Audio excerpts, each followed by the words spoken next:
Here we go, afternoon, part 43.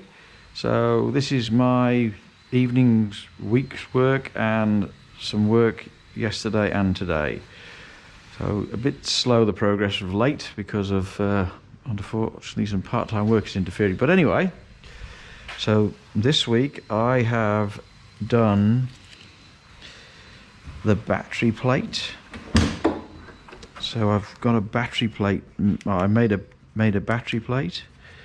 So I had a bit of aluminium checker plate. So cut that to sit in there because the battery doesn't sit 100% in the middle. So that's fixed that problem. I'm going to put a little bit of rubber over the top of that. I've now put the carpet in the back here. So I used the original board as a template, and I cut around a board that I got from a local hardware store, cut it all out. I've had to cut a little bit shy on the edges because of the thickness of the new carpet on the arches, but it all fits now, and I'm going to hold it in place with trim plugs like that just go straight through and anchor it to the back. I think the carpet looks better than the vinyl. I've started gluing in the carpets here, so this one's done. The sill carpets on both sides are done. The new center console arrived. The gear stick went in. The gear stick trim. The boot was a bit of a nightmare, but anyway, the screws here, trying to get those lined up through the packing case into the original transmission tunnel where, yep, they were fun. Everything else lines up. The handbrake switch is new ones installed now.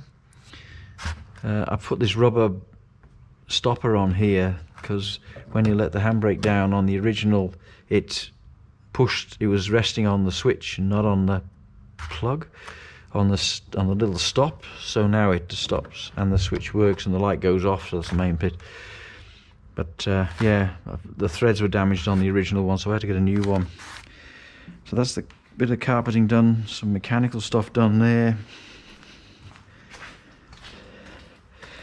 Yeah, so this one's in. This side's all fastened up now, all secured, glued in with contact glue, all nice and neat. And then I'll get this to go over here. And then this got a bit of ridge in here, which I'm a bit disappointed with, but that's just the way it is. Unfortunately, I can't do anything about it. So that's all done now. I've been working on a couple of mechanical issues. So I've done the timing now with my Ignition 123 distributor, my new one in there. The car starts really well, so I'm very impressed with that. I've got a lumination coil. Timing still is a little bit dodgy, but I've done the balancing of the carburetors now and sort of set up all the linkages so that they all pull equally and the dashpots rise together. So got to put a bit of oil in there. My other issue is these spacers, because this is an upgraded radiator, so when the Revitec fan came, the spacers that were provided were a little bit short, so they bent the brackets out and flexed the shroud, and that caused the fan to rub on the outside of the shroud. So I've made 4 of these little bit longer. So now the fan works a treat. This little gem here, so this started leaking. I don't know whether that's got anything to do with using waterless coolant, because it's a new seal and it's a new switch, and I don't know. But anyway, it leaked. So I'm telling you, it won't leak again. I've put a super duper product in there now, and that's glued in there for the rest of its life. I haven't filled up the rest of it with water. Well, it's Evans waterless coolant I'm using, which is a bit of an adventure.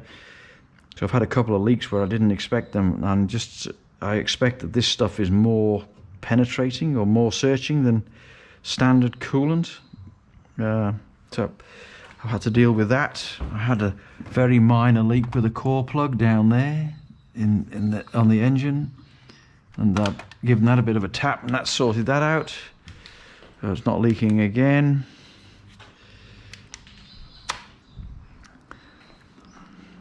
Yeah, I had to take the oil filter off and the distributor cap off and the dipstick out to get to that core plug. And thank goodness it was that one that was leaking and not the one at the back of the engine, or the engine would have more likely had to come out again. Wouldn't have been a lot of joy in doing that. So I'm going to get my wife Deb, she's going to give me a hand now to bleed the brakes this week at some point, and I'll do the clutch. And then hopefully I should get the seats back.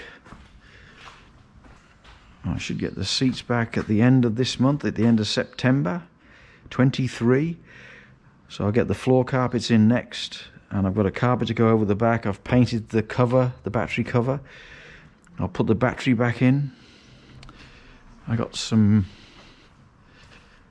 a battery clamp, so I've got that all sorted now with new battery clamp bolts and all the paraphernalia that goes with that. So I'll get that I get the battery finished. I'll put a rubber in there, get the battery finished, and then yeah, that should be getting pretty close then. Steering wheel on, and then yeah, we're off to the pits, I think.